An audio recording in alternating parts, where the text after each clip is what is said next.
বর্তমান সময়ের যে পরিস্থিতি, আমরা যেভাবে তেলের জন্য সিরিয়াল দিয়ে দাঁড়িয়ে আছি, এটা আমাদের কর্মজীবনে খুবই প্রভাব ফেলছে।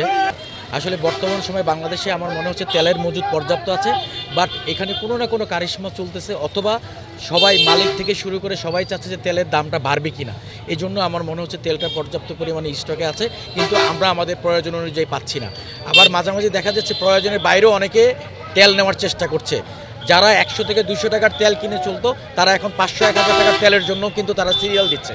তো আসলে আমরা যারা কর্মজীবী আছি, আমাদের যাদের এই বাইক ছাড়া চলবে না, আমাদের যাদের কন্টিনিউ বিভিন্ন জায়গায় দৌড়াতে হবে এই বাইক দিয়ে, আমরা কিন্তু খুবই সাফারার হচ্ছি, কিন্তু আমাদের ম্যানেজমেন্ট কিন্তু এটা সঠিকভাবে দেখছে না।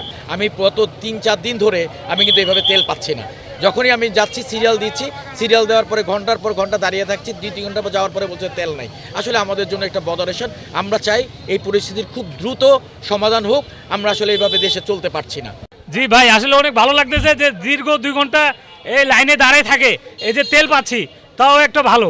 তো এই জন্য হলো যেটা করা দরকার, আমার মনে হচ্ছে যে প্রত্যেকটা পাম্পে যদি এরকম করে দেয়, এবং একটা নির্দিষ্ট টাইম দেয় যে 8টা থেকে 10টা অথবা 10টা থেকে 12টা, এরকম একটা নির্দিষ্ট টাইম দিলে সবাই ওইভাবে আসবে, কারণ সবাই তো কাজ করে।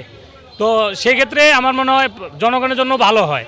আমি তেলের লাইনে 2 ঘন্টা দাঁড়িয়ে আছি, এতে তো অনেক সমস্যা হচ্ছে, আমাদের কাজের বিঘ্ন ঘটতেছে। যেমন আমাদের কোম্পানির কাজ করতে হয়, ডাক্তার ভিজিট করতে হয়, এর নানান ধরনের সমস্যা হচ্ছে।